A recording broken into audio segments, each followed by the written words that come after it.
vivendo os obstáculos para a plena libertação, ok? Esse é o tema que nós vamos tratar e, se tudo der certo, vai aparecer ali depois e você vai anotar, ok? Bom, eu gostaria que você levantasse a mão direita para o céu agora, fechasse os seus olhos e fizesse uma oração muito importante nesse momento. Quero que você faça isso de coração mesmo. Feche os olhos e ore assim: Papai Deus,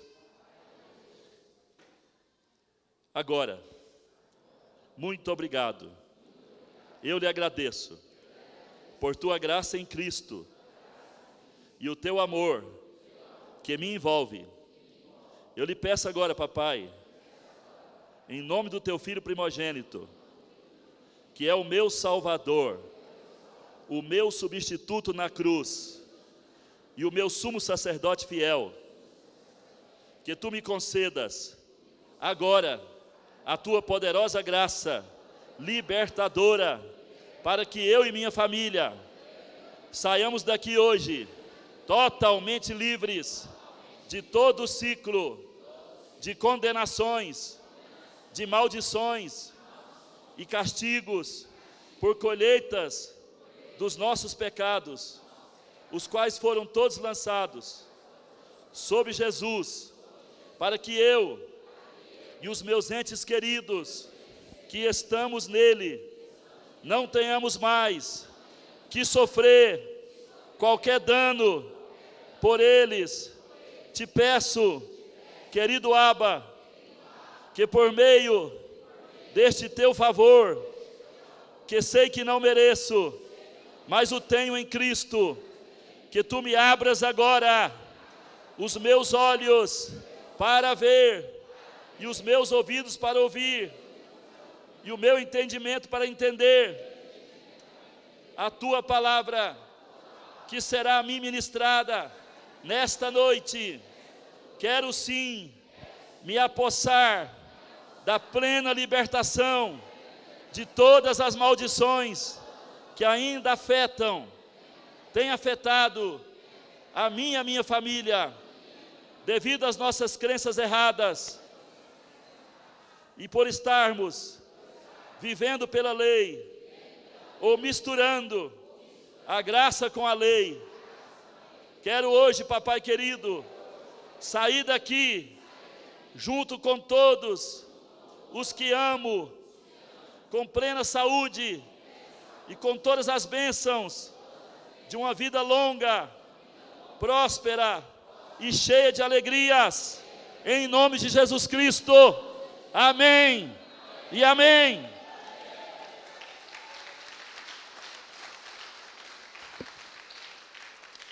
Queridos irmãos, olha, prestem muita atenção no que eu vou ministrar. Debaixo do espírito de filiação, no gozo e também no usufruto da graça, né, da posição que temos como filhos amados do Pai, nós não podemos andar com expectativas negativas, expectativas ruins, expectativas de coisas que vêm pela frente para nos destruir. Pelo contrário, debaixo do espírito de filiação, vivendo no desfrute da graça e do amor do Pai, nós precisamos ter expectativas empolgantes, expectativas entusiasmantes, expectativas vibrantes, porque o nosso Pai quer que tenhamos a melhor qualidade de vida. Olhe para o seu irmão e fala: o nosso Pai quer que tenhamos a melhor qualidade de vida, nas 3 dimensões da nossa vida, seja no espírito, na alma e no corpo. Amém? O nosso Pai quer que tenhamos qualidade de vida, mas eu tenho visto que existem 2 grandes obstáculos que precisam ser removidos. Até aqui nós temos vindo, temos recebido a palavra, temos sido ministrados de muitas formas, temos conhecido o amor do Pai, temos conhecido a graça que está sobre nós e que é para o nosso desfrute em Cristo. Mas eu tenho visto que existem 2 grandes impedimentos que restam e que precisam ser retirados. Esses obstáculos têm afetado a maioria de nós e têm nos mantido cativos de uma vida de padecimentos, de aborrecimentos, de dores e misérias também. Não dá para você crer que, sendo filho de um pai tão grande, tão amoroso, tão gracioso, tão poderoso, tão rico como é o nosso Pai, que de fato Ele queira nos manter ainda debaixo de algum jugo, debaixo de algum juízo, algum mal, alguma privação ou castigo, por causa de qualquer coisa que estejamos fazendo de errado, ou por qualquer coisa que não estejamos fazendo de fato.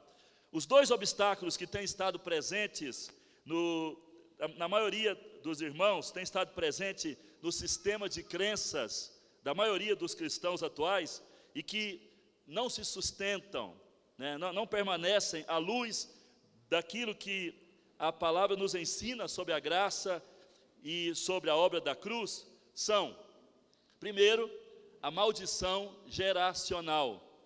Daqui a pouco eu vou explicar isso, tá? Então, primeiro, a maldição geracional. E segundo, a colheita de pecados e castigos pelos pecados cometidos. Então, esses são dois impedimentos para que venhamos a desfrutar de uma vida totalmente liberta.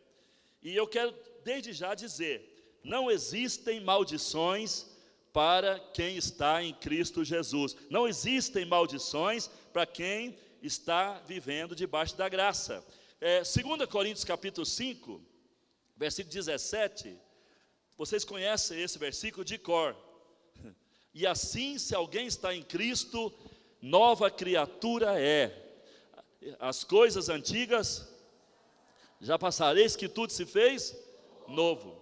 As coisas antigas já passaram. E dentre essas coisas antigas que já passaram, estão presentes as maldições. As maldições passaram. Quando você vive sob a crença e a expectativa de que vai ter que receber algum castigo, vai ter que receber uma colheita por algo ruim que você fez, o que acontece com você? Você fica dominado por insegurança, por medo, você fica dominado por ansiedades, e isso vai criando elementos corrosivos, né?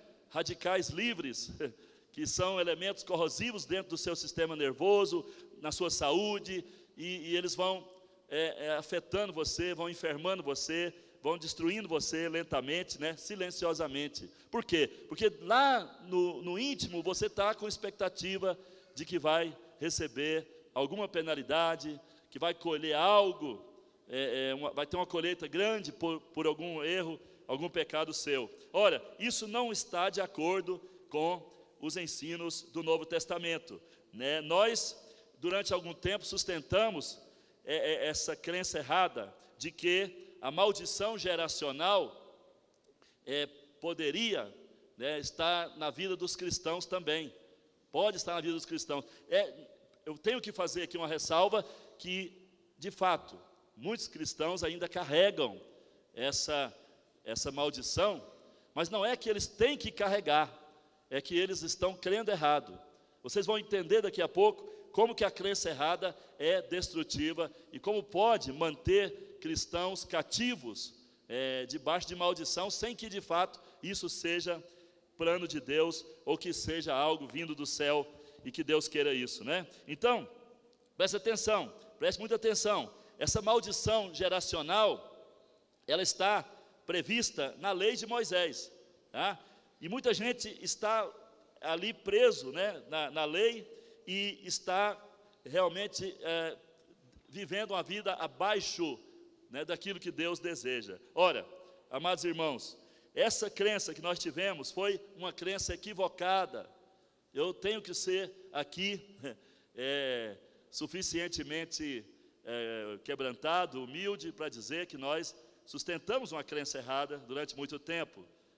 Quebramos maldições na vida de crentes desnecessariamente, e até induzimos muitos a pensar que o que estão passando é merecimento, eles merecem, é um castigo, é uma colheita inevitável, enfim. Passamos a ensinar muitas coisas erradas, e isso veio de heranças que recebemos, né, de outros líderes, e hoje estou aqui confessando e declarando que essa crença está sendo passada a limpo, e hoje nós vamos entrar debaixo da graça e das conquistas da cruz, para viver uma vida livre de qualquer maldição. Quem diz amém, aleluia? Aleluia, vamos passar limpo isso. Sem dúvida, uma crença equivocada, ela com certeza destrói, né? Ela mata. Agora, o texto de Êxodo capítulo 20, foi exatamente ali que Deus começou a citar as leis. Os 10 mandamentos que aparecem ali, são parte da lei. Eu sei que muita gente fica com o pé atrás, e outros ficam até na defensiva, quando eu digo que 10 mandamentos fazem parte da lei, e que, portanto, não tem nada a ver conosco diretamente, tá? Agora, a verdade é essa, e aí, nesses 10 mandamentos, tem uma sentença terrível, e Deus fala, visitarei, no versículo 5, né? Êxodo 25, Êxodo capítulo 20, versículo 5, Deus diz, visitarei a iniquidade dos pais nos filhos, até a 3ª e 4ª geração. Agora, isso não tem nada a ver conosco, que estamos sob uma nova aliança, onde nos estabelecemos sobre o sacrifício perfeito de Jesus Cristo na cruz, que ali pôs fim a todas as nossas iniquidades, pôs fim a todos os nossos pecados, maldições e tudo que a lei decretava como castigo para as nossas vidas. Ora, nenhuma maldição há para mim e para você que estamos em Cristo. Olhe para o seu irmão, pega firme na mão dele e fala, nenhuma maldição há. Para mim e para você, que estamos em Cristo Jesus, debaixo da sua graça, todos os nossos pecados foram pagos e apagados por nosso Salvador, lá na cruz do Calvário. Aleluia, aleluia. A palavra de Deus, ela nos mostra, em várias passagens, em Gálatas, nos mostra lá em Hebreus também, que nós estamos vivendo sob uma nova e superior aliança. Nós estamos num novo concerto, estamos numa nova aliança, uma nova vida cheia da graça, cheia de amor, redenção e perdão. Deus não quer que nenhum de seus filhos receba qualquer maldição que está prescrita na lei. Deus não quer que venhamos a ficar em padecimentos desnecessários. Ele quer nos ver livres de toda sentença e de todos os castigos que estão ali previstos no livro da lei. Então, qualquer castigo que você lê lá no Velho Testamento, que está decretado para quem quebrava os princípios da lei, quem quebrava a lei, isso não vale para você. Quem diz amém, aleluia? Não vale para nós. Hebreus capítulo 10, versículo 17. Vamos ler esse texto mais uma vez. Hebreus capítulo 10, versículo 17. Abra comigo, vamos interessar pelo estudo, porque isso vai libertar você e a sua família hoje. Hebreus, lá no capítulo 10, está lá no fim do Novo Testamento, quase no fim, no capítulo 10, o versículo número 17. Hebreus 10, 17. E acrescenta também, de nenhum modo me lembrarei dos seus pecados e das suas iniquidades para sempre. Sublinha a palavra para sempre, para sempre, para sempre. Então, olha só, a nova aliança da graça está estabelecida sob essa premissa, essa decisão tomada por Deus, de que não vou me lembrar mais dos vossos pecados. Não vou me lembrar mais dos vossos pecados.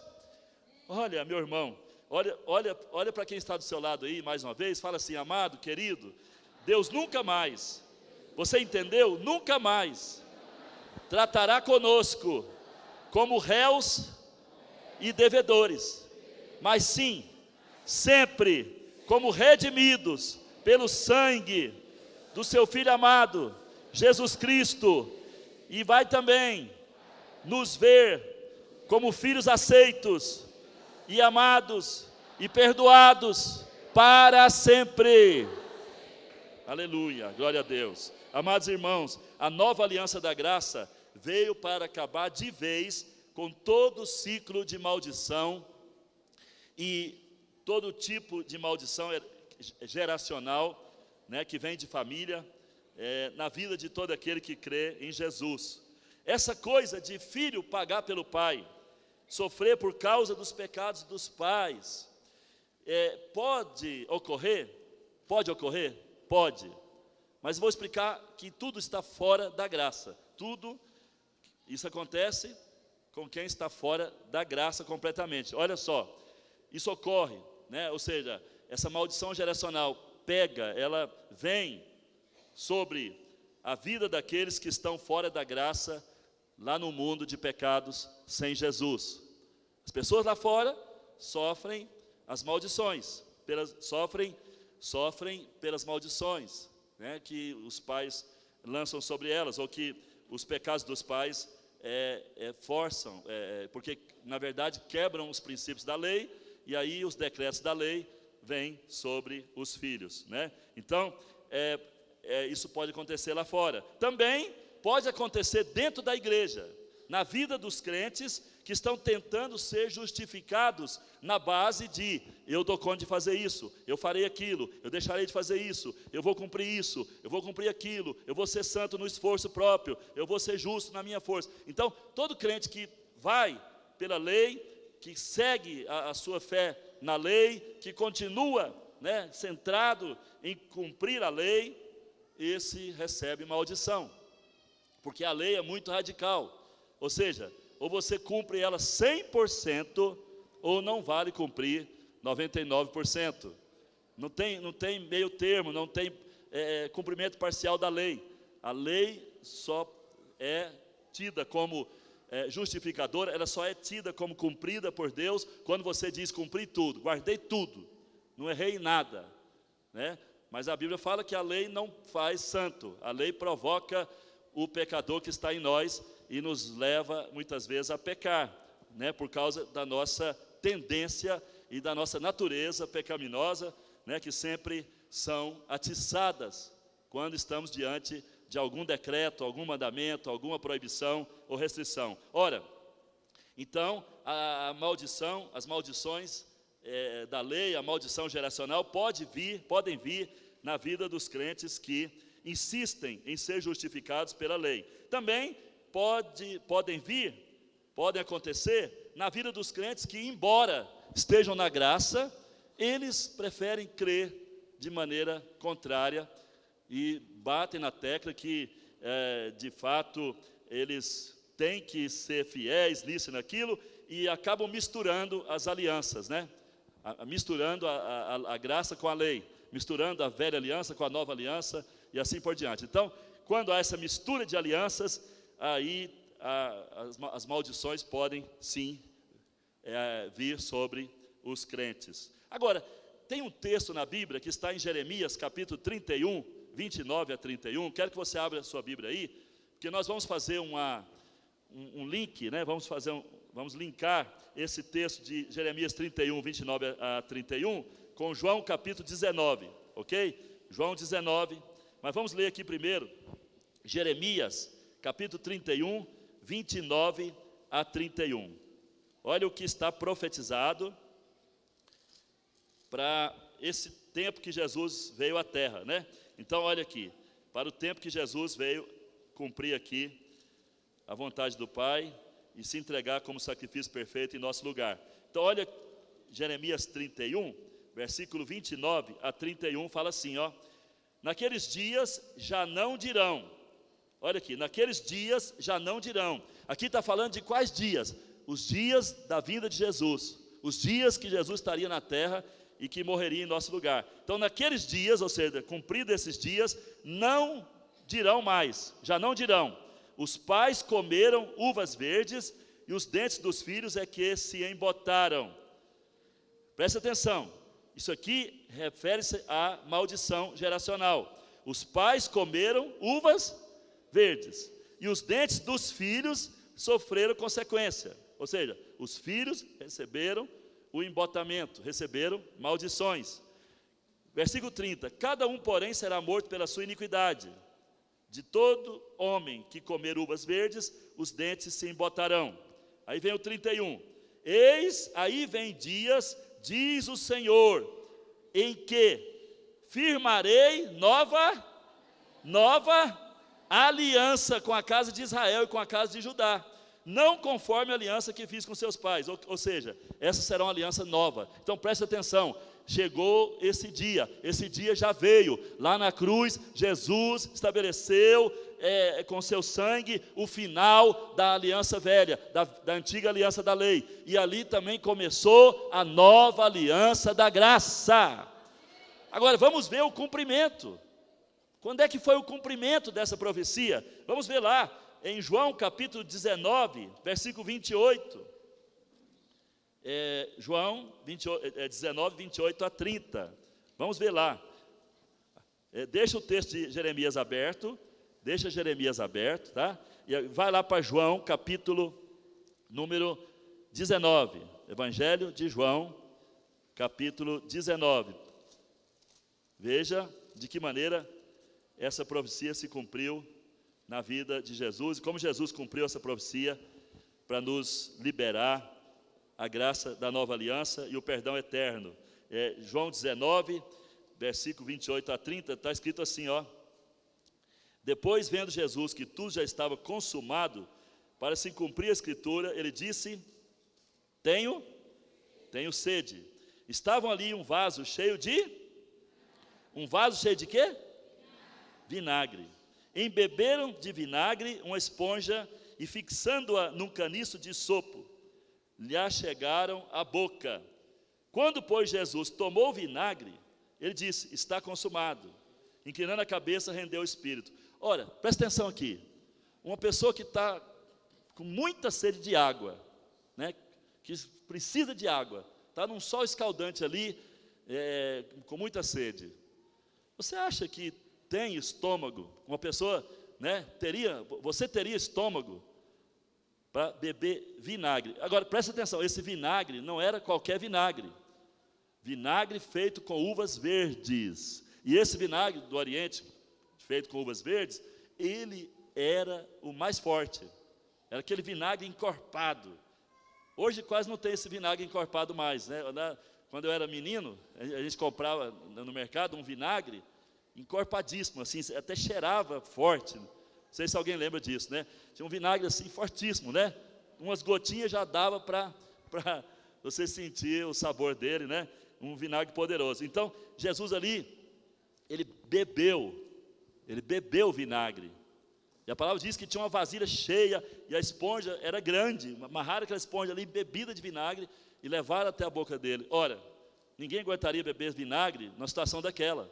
Mas a palavra diz que ele bebeu. Aqui diz assim, ó, Jesus tomou o vinagre, versículo 30. Ele tomou o vinagre. E quando ele tomou o vinagre, ele proferiu a palavra: está feito, está feito. Está feito o quê? Está feito o que Jeremias falou. O que Jeremias falou? Naqueles dias não mais dirão, né? Os pais comem uva verde, os pais comem uvas verdes, e os dentes dos filhos que se embotarão. Então não mais dirão isso. Por que não?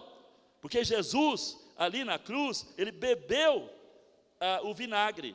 Preste atenção aqui, observe que o Senhor tinha que passar um momento de muita sede. Ele tinha que passar esse momento para poder beber e poder sorver o vinagre que foi lhe dado pelo soldado romano. Agora, presta atenção aqui. Presta atenção, Jesus estava de pendurado aonde? Onde ele estava de pendurado, hein? Na cruz. Ele estava ali cumprindo o quê? Cumprindo a vontade do Pai, recebendo o julgamento de tudo, o julgamento dos nossos pecados, e recebendo também sobre si toda a sentença da lei. Agora, presta atenção, por que o vinagre?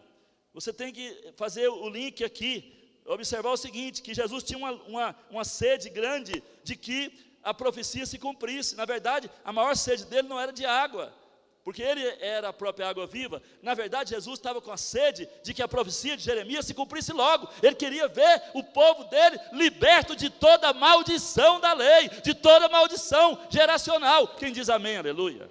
Jesus queria pôr fim a esse ciclo de maldição geracional, e ele estava com sede para que se cumprir essa palavra. E você observa na profecia de Jeremias, quando fala de uvas verdes comidas pelos pais, isso aponta para as iniquidades, pecados dos pais.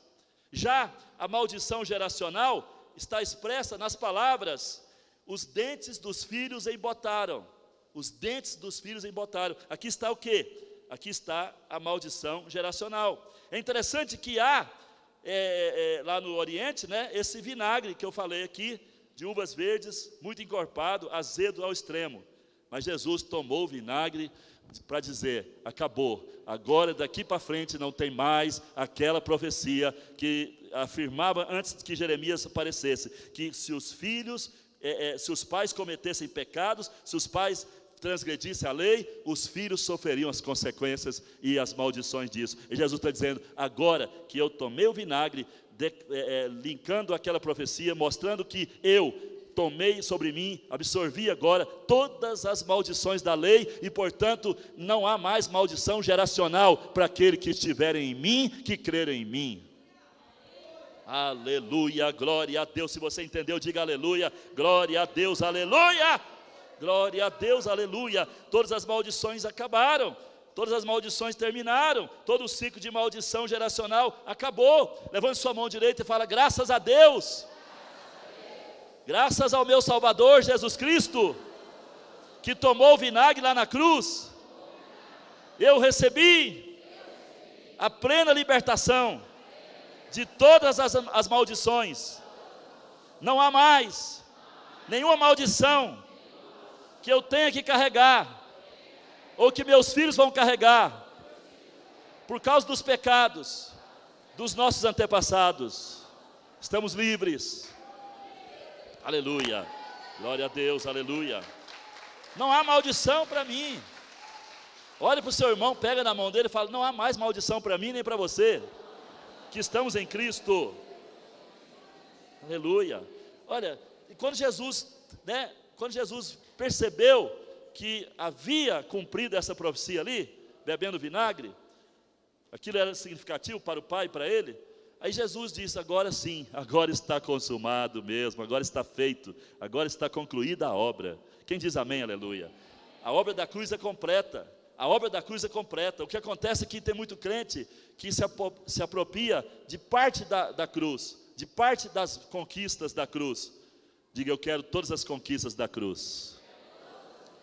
Quer mesmo? Levante sua mão e declara isso, eu quero todas as conquistas da cruz. Quero ver só os homens falando em voz alta, eu quero todas as conquistas da cruz. Só as mulheres agora, eu quero.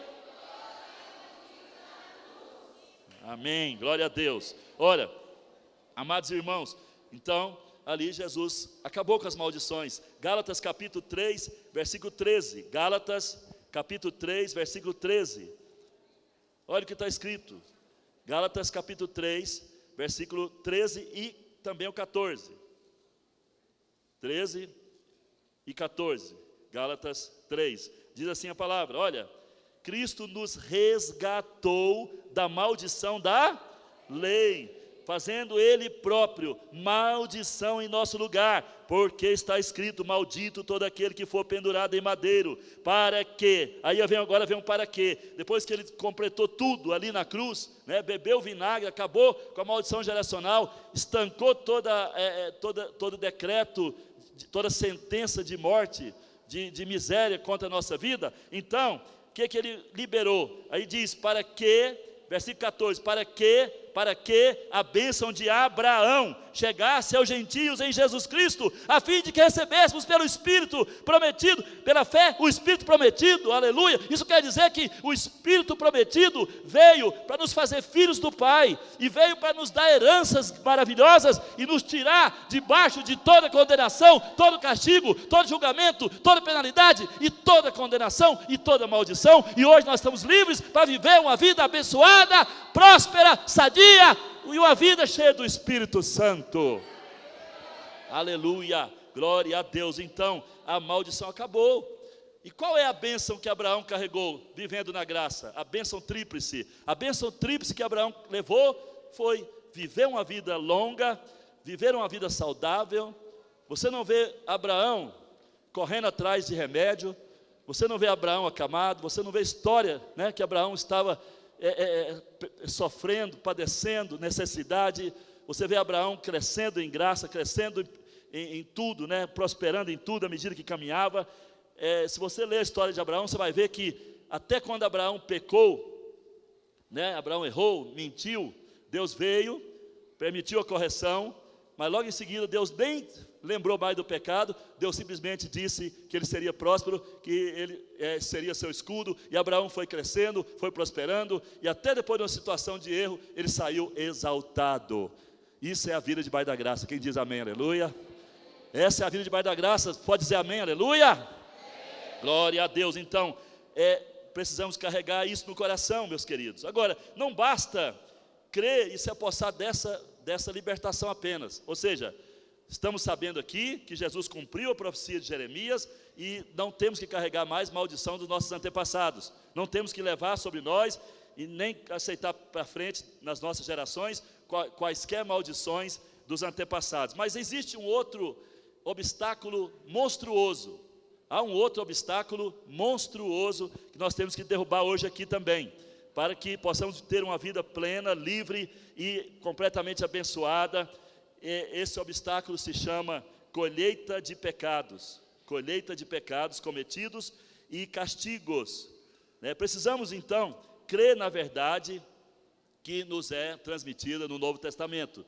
Colheita de pecados e castigos, isso surgiu de uma doutrina que foi feita e que tem sido passada, e que o diabo usa para prender a igreja em acusações. Irmãos, se vocês lerem Apocalipse 12, vai ver que o diabo é um acusador. O papel que ele cumpre hoje não é de aterrorizar as nossas vidas com visões macabras, com sonhos terríveis, com situações assim de afrontas, né? Onde ele aparece de maneira estranha. Não, o inimigo hoje atua no sentido de promover acusações. Ou seja, se ele consegue encher nossa alma de acusações, ele sabe que estará nos colocando numa situação inferiorizada, nos diminuindo, roubando de nós a glória, o brilho, a fé, o ânimo. Então ele sabe que um crente sob acusações é um crente fácil de ser vencido, um crente fácil de ser abatido. E é por isso que tem muito crente abatido, tem muito irmão abatido, irmã abatida, que não consegue se alegrar com a vida cristã, né? Não consegue se alegrar com essa vida de filho de Deus, ainda não abriu os olhos, porque está sob acusação, vive sob acusação, e esperando, tendo expectativa de que vai colher algum castigo, que vai colher alguma colheita de castigos e pecados. Mas eu quero deixar bem claro que, de acordo com o Novo Testamento, não há mais colheita alguma de pecados e castigos de pecados cometidos. Não há mais colheita de pecados e castigos de pecados cometidos. Por quê? Porque lá na cruz o Senhor levou tudo, não só os pecados e as colheitas deles, mas levou também os castigos. Oh, meu irmão, você vai entender isso daqui a pouco. Nós vamos ler a Bíblia, daqui a pouco eu vou ler e você vai ter toda essa base. Nesse tempo da graça, não há pecado ou culpa maiores que a graça e o amor do nosso Pai, o amor que procede da cruz. Não há pecado nem culpa que já não tenham sido pagos, que já não tenham sido liquidados, apagados, cancelados pelo sangue de Jesus. O sangue de Jesus não só carregou nossos pecados, mas também apagou, deletou, destruiu, cancelou para sempre. Aleluia, glória a Deus. Mas olha, esse obstáculo existe, né? Ele existe. E por que ele existe? Ele existe porque muita gente se apoia numa interpretação incorreta, uma interpretação feita de forma muito errada, precipitada e completamente sem base, né? Existe um princípio hermenêutico, ou seja, um princípio de interpretação da Bíblia Sagrada. E aliás, não é só da Bíblia, né? Existe hermenêutica para tudo, até para interpretar um conjunto de leis civis, Código Penal, né? Enfim, existe um princípio hermenêutico, um princípio de interpretação que diz assim: você não pode criar uma doutrina, num texto isolado do seu contexto. Você não pode pegar um versículo da Bíblia, isolar ele e criar ali uma doutrina. Doutrina de um versículo só não se sustenta. O princípio hermenêutico diz: você precisa saber o que vem antes e o que vem depois da afirmação que você está separando, para saber qual a linha de pensamentos que o autor está ali expressando. Então, o que acontece? Muita gente vai para Gálatas capítulo 6, Gálatas, abre lá, Gálatas capítulo 6, e aí faz uma doutrina em cima desse versículo aqui, ó, Gálatas 6, versículo 7, Gálatas 6, versículo 7, não vos enganeis, de Deus não se zomba, pois aquilo que o homem semear, isso também, aquilo que o homem semear, isso também ceifará. Agora, irmãos, observe o seguinte, preste muita atenção que eu vou falar aqui. Será que o que Paulo está dizendo, o que Paulo está afirmando aqui, é em relação a pecados? Essa é a questão, a pergunta-chave é essa, a pergunta básica é essa. Paulo está se referindo a colher pecados, está se referindo de forma genérica e incluindo pecados também? Veja bem, nós vamos entender esse versículo aqui de uma maneira clara, considerando o que é que Paulo está falando antes, sobre o que Paulo está falando antes, tá? Porque muita gente usa esse versículo para colocá-lo como base para sentenças punitivas, ou seja, você plantou um pecado, vai ter que colher, e sabe qual que é o grande problema da colheita?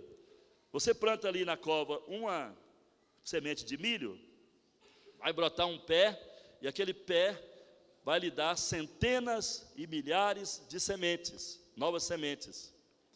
Então, preste atenção, se nós tivéssemos que colher os pecados, ter uma colheita dos nossos pecados, e também se tivéssemos que receber castigos por nossos pecados, eles não viriam apenas um por um, dois por um, eles viriam milhares por um, ou seja, um pecado cometido ia incorrer numa colheita de 1000 castigos, 1000 pecados extras para frente. Agora, imagina o seguinte, se você está vivendo na graça, sabendo que Deus diz na palavra que não lembrará dos seus pecados, sabendo que o Senhor Jesus levou sobre si toda a condenação, todo juízo, todas as penalidades, castigos, e que você não precisa carregar, Ele cumpriu a profecia de Jeremias, para você nem ter que carregar as maldições dos seus pais, e Ele faz questão de estar com você, né? O Pai, por seu amor, vem te cobrir todo dia, vem te guiar todo dia, vem te curar todo dia, vem te dar a mão quando você cai. Aí você pensa, mas inevitavelmente,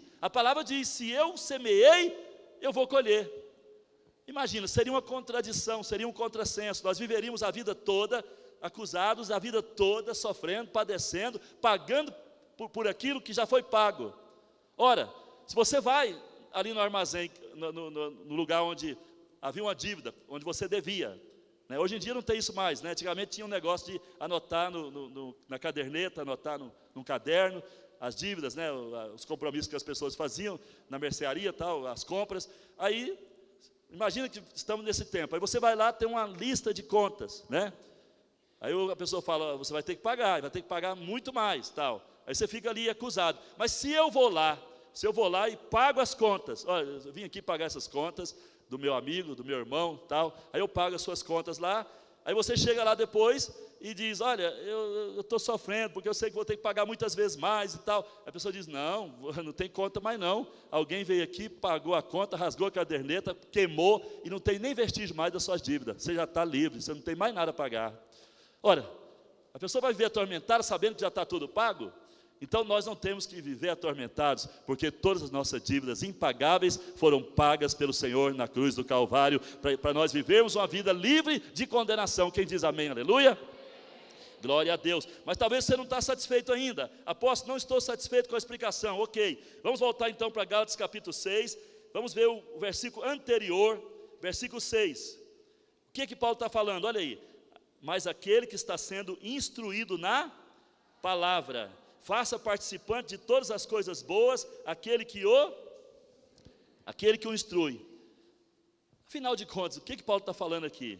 De que ele está falando na verdade? Ele está aqui orientando os irmãos da Galácia a investir nos obreiros que se dedicavam a instruí-los, a ensiná-los na palavra. Ou seja, Paulo tinha esse cuidado. Para você ter certeza que Paulo tinha esse cuidado, abra aí, 1 Timóteo, capítulo 5. Deixa aberto aí Gálatas 6 e vai lá para 1 Timóteo, capítulo 5, versículo 17 e 18.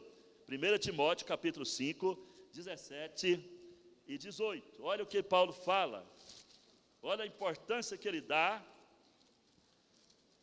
1 Timóteo 5, 17 e 18. Olha a importância que ele dá às pessoas que ensinam a palavra, se dedicam a ensinar. Ele fala, devem ser considerados merecedores de dobrados honorários, ou seja, salários, os presbíteros, ou pastores, ou líderes que presidem bem, com especialidade, os que se afadigam na palavra e no ensino, pois a Escritura declara, não amordaces o boi quando pisa o trigo, e ainda, o trabalhador é digno do seu salário. Então, quem ministra a palavra, ensina para você a palavra, frequentemente, está na obra dedicando, tem que ser abençoado com ofertas, com salário, com ajudas. E aqui, Paulo está preocupado, volta para Gálatas capítulo 6, ele está preocupado com esses, ele está dizendo, olha, você que tem sido instruído por esses mestres, por esses líderes, por esses irmãos que se dedicam ao ensino, você tem que fazer os participantes de coisas boas. O que são coisas boas?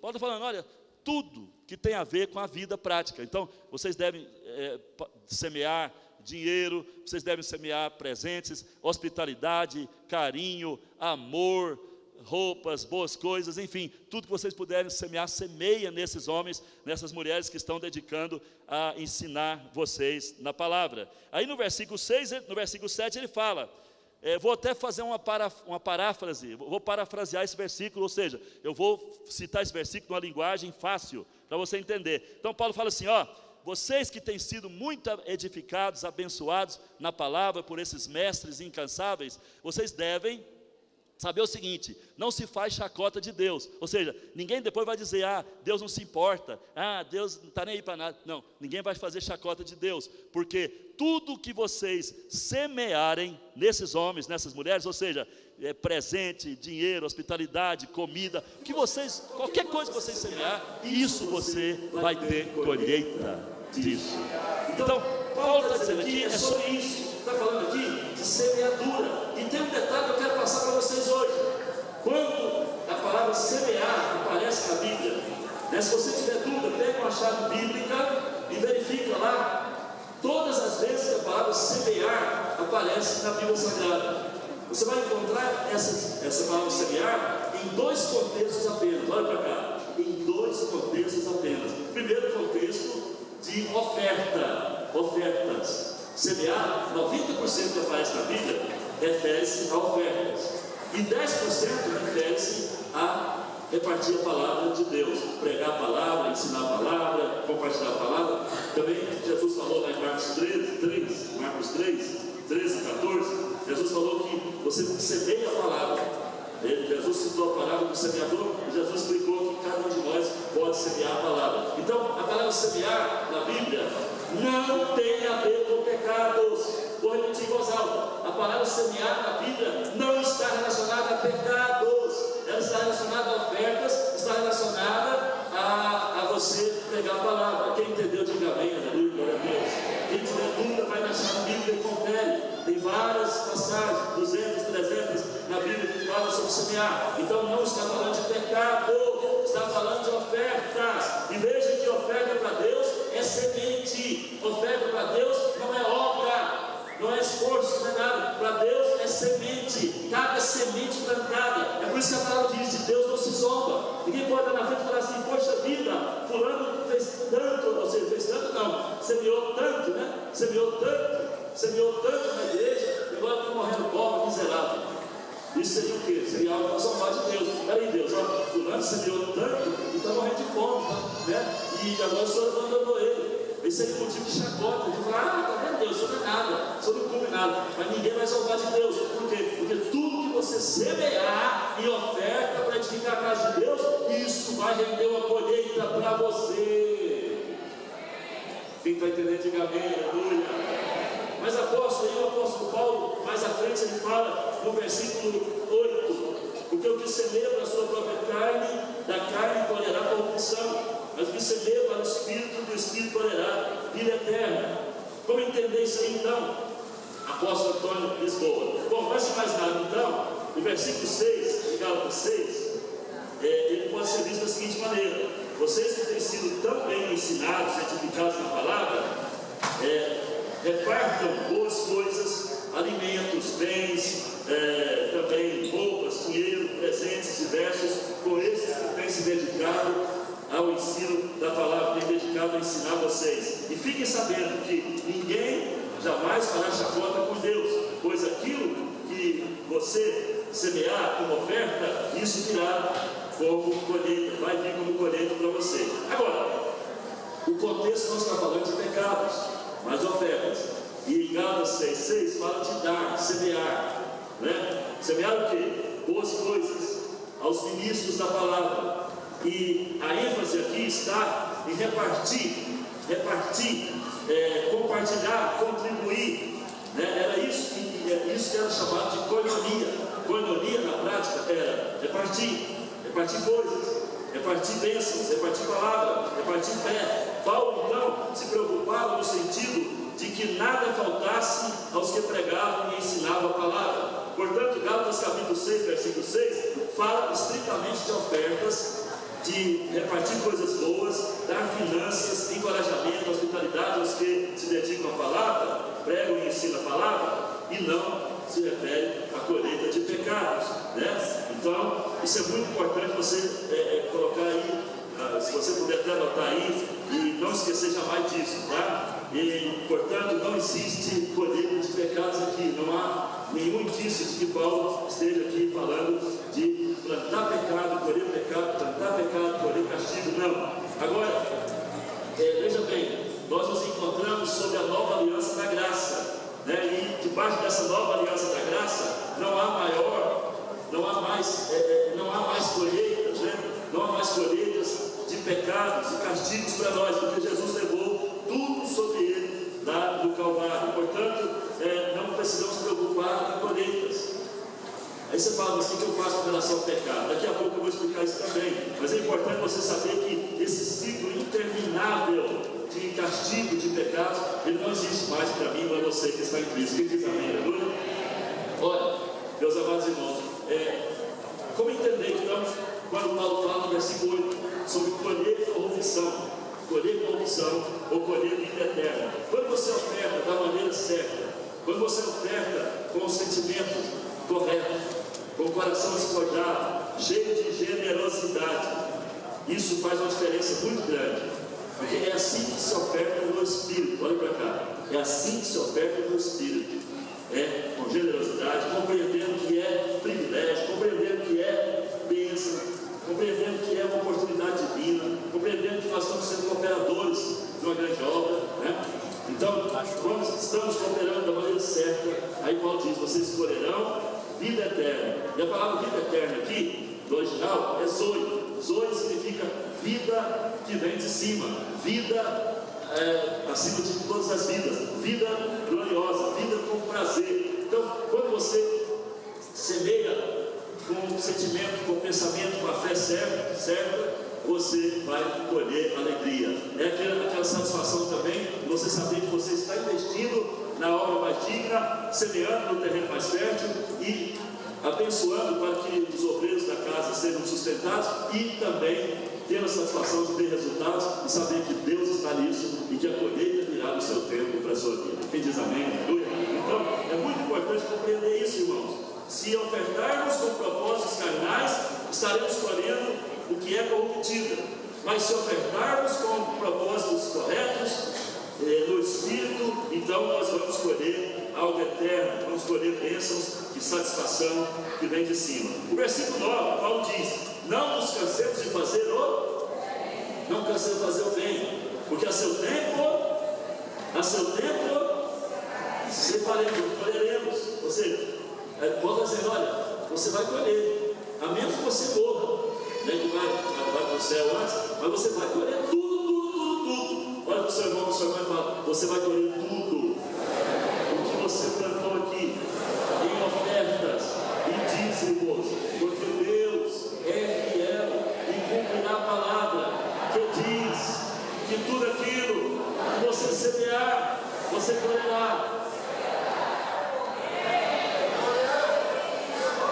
Glória a Deus. Lembrando que semear na carne fala de fazer as coisas sob regras e com base no seu próprio ego. Quando você, por algum motivo mesquinho, carnal, você oferta ou deixa de ofertar, isso mostra a sua carnalidade, isso mostra a sua falta de revelação, e aí você fica excluído dessa bênção, dessa graça, de colheitas por meio das ofertas, Então, a outra coisa, semear na carne, fala de avareza. Avareza, quando você é avarento, você está sempre pensando no valor das coisas, você está sempre mensurando, você está sempre julgando, você está sempre contestando as coisas. Isso é o que, na verdade? É o espírito de avareza. E quando você está dominado pela avareza, você está semeando corrupção. A carne é sempre egoísta e avarenta, ela quer tudo para ela. Dar é um sinal de que você está na graça. Olha para cá. Dar é um sinal de que você entendeu a graça. Porque Deus lhe dá tantas coisas que você não merece. E quando você é chamado para semear, quando você é chamado para dizimar na casa dele, na obra que é dele, que é registrada, tem a marca, a patente dele, aí você vai ser mesquinho, vai encolher a mão, vai dizer: não posso dar. Você vive recebendo, você recebe o dia inteiro. Quanta coisa Deus tem lhe dado, e quanta coisa Deus não quer lhe dar, e tem dito que vai dar tudo para você, que Ele tem. Como você pode ficar sem generosidade? Como você pode ter um coração mesquinho? Como você pode ter um coração apegado às coisas? Isso é errado. Isso vai impedir você de viver uma vida plena no Espírito. Então, quem abre mão de uma vida inferior, uma vida da carne, terá uma vida superior, uma vida eterna. Portanto, oferta é coisa séria. Olha para o seu irmão, para a sua irmã e fala: oferta, querido, dízimo, são coisas sérias. Se você traz uma semente corrompida, terá decepções. Mas se você traz sementes generosas, você vai colher bênçãos grandiosas. Quem diz amém, aleluia? Na graça, se você segue o Espírito se tornando generoso, você terá uma colheita igualmente generosa.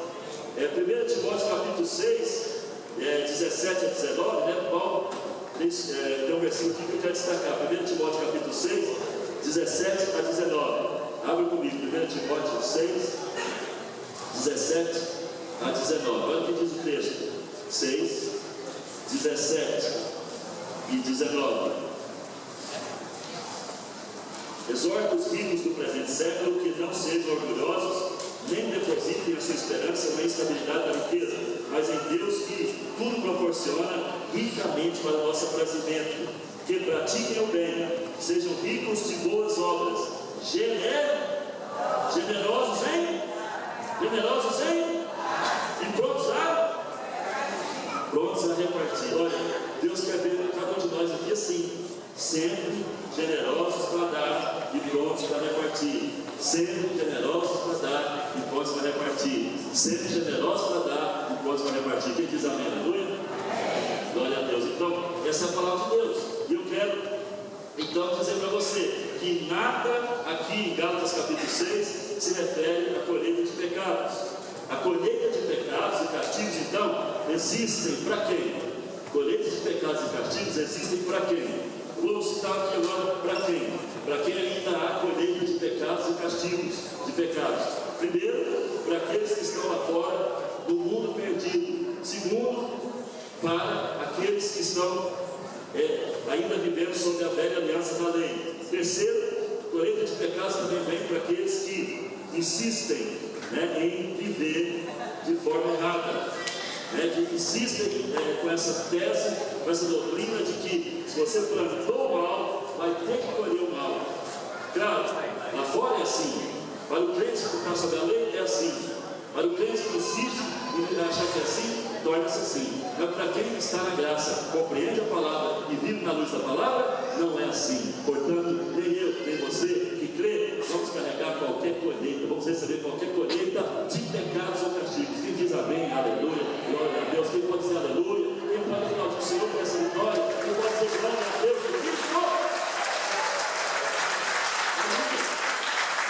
Aleluia, aleluia. Eu só quero ler um versículo só. Vocês vão receber durante a semana Isaías 53, 3 a 5, né, onde a palavra diz que Jesus levou sobre si as iniquidades, e a palavra iniquidades tem a ver com maldições, porque pecados nós já nascemos com eles, já temos pecados na natureza pecaminosa ao nascer.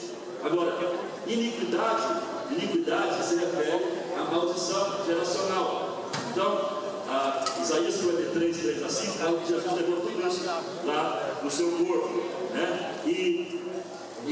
Mas tem uma parte desse versículo, daqui a pouco eu vou ler. Mas agora, Atos capítulo 3, versículo 19.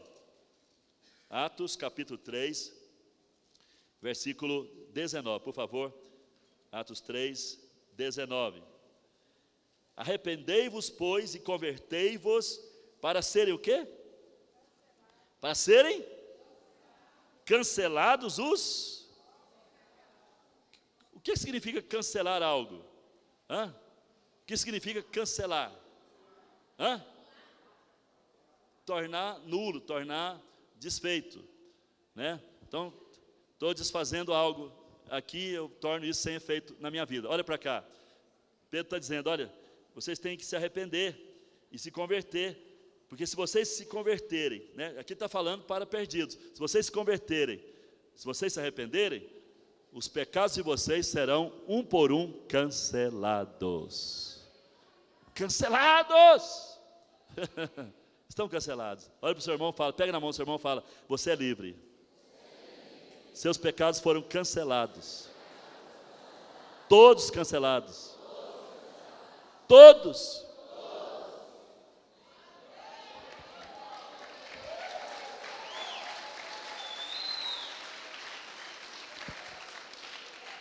Olha, depois vocês vão ler também, durante a semana, Romanos capítulo 4, 7 e 8, 2 Coríntios 5, 21, Colossenses 2, 13 e 14, Romanos 4, 7 e 8, vocês vão ver que os pecados foram resolvidos na cruz. Agora, os castigos também foram levados, todos os castigos foram levados. Isaías fala, né, no capítulo 53, o castigo que nos traz a paz estava sobre ele. Então, o castigo foi levado pelo Senhor, para que nós não venhamos sofrer o castigo. Irmãos, viver debaixo da graça é viver livre de qualquer condenação, qualquer acusação, qualquer sentença condenatória, qualquer punição. Quem diz amém, aleluia, glória a Deus. Ou vocês parecem que não estão entendendo a palavra, não. Vocês estão vivendo ainda como escravos, não pode ser assim não, né? Ora, amados irmãos, mas apóstolo, se não há colheita em relação a pecados que cometemos, isso quer dizer que o pecado compensa? Quer dizer que o pecado compensa? Claro que não. Todo pecado é uma quebra de princípio. Olha para cá, se eu estou num prédio, 20º andar de um prédio, e eu resolvo pular em queda livre do prédio, eu vou sofrer a consequência da lei da gravidade. Por causa da lei da gravidade, eu vou chegar lá embaixo, pesando 800 quilos, e vou esborrachar lá embaixo, vou né, virar uma massa uma massa humana destruída. Por quê? Porque eu quebrei um princípio. Olha para cá, então o pecado é quebra de princípio, né? Se você adultera, as consequências do adultério aparecem. Se você mente, a consequência da mentira vai acontecer nos relacionamentos. Pessoas vão desconfiar de você, terá problemas aqui e ali. Agora, escuta bem, o pecado tem consequências, claro que tem. O pecado tem consequências imediatas e algumas até podem demorar, né, para você resolver todas, ok? Não estou negando isso, né, que pode haver consequência, mas até mesmo a consequência pode ser minimizada, até a consequência. Como é que eu posso minimizar uma consequência de um erro, de um pecado. Se você mentiu, por exemplo, chega na pessoa para quem você mentiu, fala: olha, eu cometi um erro, eu menti, não devia ter mentido, quero que você me perdoe, quero me retratar e tal. Isso vai minimizar, se você confessa. Se você não for do tipo do Lula, que nega o tempo todo, né? Até os amiguinhos mais próximos falam: eu tive com ele lá, tem um papel aqui, tem a foto. Tem... Não, isso é mentira, isso é intriga da oposição. Quer dizer, esse é o pecador que nunca vai confessar que é pecador. Então esse aí está resistindo tudo, né? E quanto mais ele permanecer assim, mais ruína virá. Agora, olha para mim, se você reconhece o pecado, se retrata, até com a justiça lá fora, né? Por exemplo, tem os delatores da Lava Jato, estão lá fazendo negociação. Aí eles chegam, contam toda a verdade, expõem. Tem alguns que até falam: errei, não devia ter feito e tal, arrependo. Ok, estão se retratando com a justiça, vão receber uma liberdade ali negociada. Agora, olha para mim, podemos minimizar consequências do pecado. Podemos. Agora, não podemos esperar a colheita, porque colheita não virá. Não temos que esperar a colheita.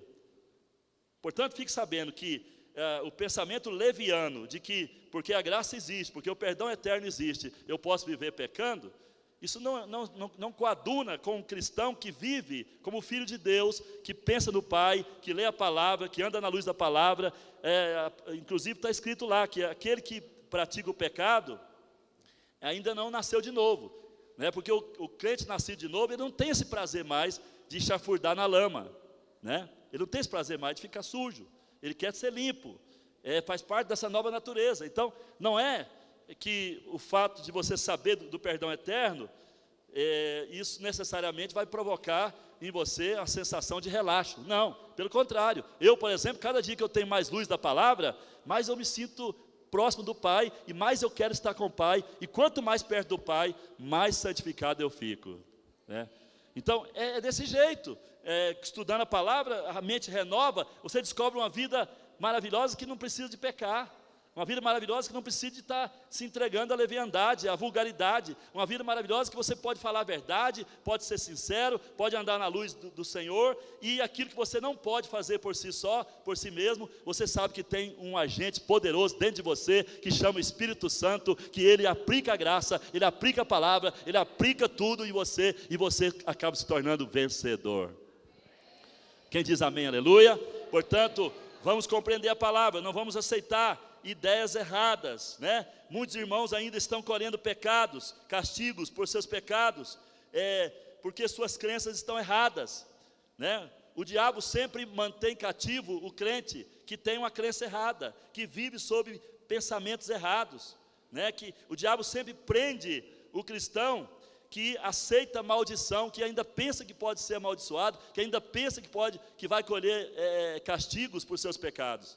Então é lógico, é claro que Satanás, sendo agente do mal, ele vai se valer de todas as suas crenças erradas para te manter cativo, te manter dominado, te manter em sofrimento, te manter doente, te manter pobre, te manter batendo cabeça. É claro que ele quer isso para você, é isso que ele quer, por isso ele trabalha. Entende? O diabo sabe que nós somos filhos que têm acesso a toda a herança do Pai.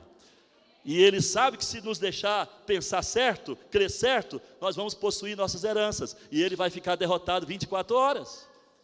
Então, para que ele não seja derrotado, ele vem e nos derrota com pensamentos equivocados, com crenças erradas.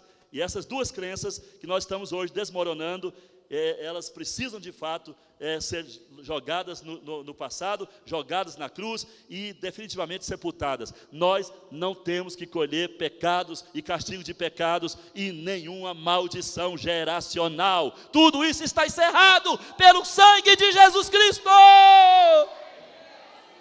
Aleluia, glória a Deus. E a palavra de Deus fala que o castigo que nos traz a paz, estava sobre ele. Sabe o que significa paz? Essa paz, o castigo que nos traz a paz, a paz. A palavra paz é shalom. Shalom no hebraico significa o quê? Uma vida longa. Diga, vida longa. Vida saudável.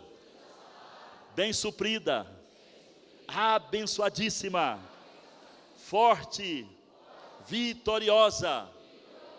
E muito livre. O Senhor conquistou para mim e para você uma vida de paz. Olhe para o seu irmão, para a sua irmã, o Senhor conquistou para nós uma vida de paz, shalom, vida longa, saudável, bem suprida, próspera, cheia de excelência, cheia de alegria e grandes conquistas. É isso que eu vou viver. Aleluia, meu irmão. Glória a Deus. Glória a Deus. Glória a Deus. Jesus foi para a cruz liquidar todas as dívidas impagáveis e recebeu todos os castigos. Para Jesus, sabe qual a maior satisfação para ele? Olha para cá. A maior satisfação para Jesus, sabe o que é? Não é nos ver debaixo de maldição, debaixo de miséria, debaixo de morte, debaixo de condenação, não. Tem gente que fala, por que Jesus deixa? Porque Jesus nos dá liberdade. Nós temos liberdade para ser livres nele e temos liberdade para ser livres fora dele. Olha para cá. Se você decide ser livre fora dele, você vai ser livre fora dele. Nós temos a opção de nos ocupar com ele ou nos ocupar conosco mesmos. O que você faz 24 horas de cada dia? O que você faz em cada dia? Quanto tempo você se ocupa com Jesus, com a obra que ele fez, com as heranças que ele conquistou? Quanto tempo você tira para apropriar das coisas, para proferir, para orar, para abençoar a sua família, para repartir as coisas dele, para se firmar nas coisas dele, se firmar nas suas heranças? Você não passa tempo com ele, você não se autoafirma nele, você está sempre se ocupando consigo mesmo, com as coisas da terra, com o diabo. Vou dizer uma coisa, tem crente que passa 24 horas lidando com o diabo. Eu, sinceramente, já tem um bom tempo que eu não lido com esse cara. Eu estou lidando com Jesus Cristo, porque Ele é a minha fonte, Ele é o meu prazer, Ele é a minha vida, Ele é a minha herança. Mas tem gente que está aí escrevendo 7.400 nomes de demônio, fazendo uma apostila de libertação, para falar de todos os Exus, de todas as tranqueiras. Essas tranqueiras todas, a palavra de Deus fala, foram pisadas, derrotadas na cruz, e definitivamente excluídas da nossa vida. Hoje quem fala na minha vida é Jesus Cristo, é a palavra, é o evangelho da graça, é aquilo que o Pai tem para mim. Quem diz amém, aleluia? Então você tem a opção de sair daqui hoje, para ser filho maduro, para ser filho herdeiro, para ser filho livre, para ser filho cheio da shalom de Deus. E eu quero terminar falando, lá na cruz, Jesus teve sede de nos vir livres, né? Ele se sente prazeroso de nos ver livres, nos ver totalmente livres. Por isso que a palavra diz, se pois o Filho vos libertar, verdadeiramente sereis livres. Porque Ele quer nos ver livre. Olha para o seu irmão e fala, acredita, irmão, Jesus quer ver você livre de toda condenação, de toda maldição e desse pensamento errado de que você tem que colher pecados e castigos por seus pecados. Isso é mentira do diabo. A palavra diz, o Pai fala, nunca jamais me lembrarei dos seus pecados para sempre. Fica de pé, fica de pé. Fica de pé onde você está aí, fica de pé. Fica de pé, você vai encerrar isso na sua vida e na sua família. Eu vou pedir que você...